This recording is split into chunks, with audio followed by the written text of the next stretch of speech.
When Jesus was placed in the tomb, hell celebrated. All the demons rejoiced, thinking the story of humanity had finally reached its tragic end. Satan, in his pride, believed he had done the impossible, that he had actually defeated the Son of God.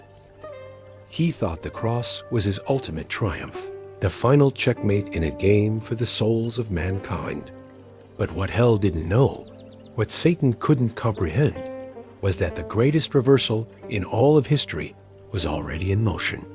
You see, the moment Jesus breathed his last on that cross, Satan didn't win. He lost everything. He just didn't realize it yet. For 3 long days, the kingdom of darkness lived in a state of delusion, assuming victory was theirs. They paraded and they boasted, convinced that the light of the world had been extinguished forever. But on the dawn of the 3rd day, everything changed. And this single moment in time made Satan cry like he had never cried before. The Bible tells us that Jesus descended into the depths, into the very realm of the dead, and he proclaimed his victory.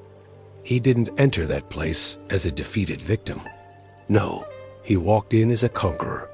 He strode into the domain of darkness, holding the keys of death and hell, reclaiming the authority that Adam had surrendered in the garden. And when he arrived, a shockwave of terror ran through every demon. They understood instantly. God's eternal plan was unfolding, and they were utterly powerless to stop it. But Satan, blinded by his arrogance, still believed he had one last card to play, one final hope to keep humanity bound. His strategy was simple. If he could just keep Jesus in the grave, the prophecy would fail. The promise of a Redeemer would be broken. The curse of sin would continue its reign, and the world would remain under his dark rule. He thought the cold stone of the tomb was his final fortress. But just before the sun broke the horizon, the earth began to tremble. Heaven itself began to move. And that heavy stone, it didn't roll away to let Jesus out. It rolled away to let the world see that he was already gone. In that earth-shattering moment, Satan watched the one thing he feared most come to pass. He saw Jesus rising, breathing, standing, alive. The resurrection wasn't just a miracle. It was a divine declaration. It was an announcement that echoed through all of eternity, proclaiming to every corner of creation, humanity is saved. In that instant, every accusation Satan had ever used against you lost its power. Every chain of shame and guilt he had wrapped around humanity broke into 1,000,000 pieces. Every curse that had entered the world through sin was shattered beyond repair. The cross paid the price for our freedom, but the resurrection delivered the proof of purchase. And when Jesus stepped out of that tomb, Satan cried, not tears of sadness, but tears of absolute, irreversible defeat.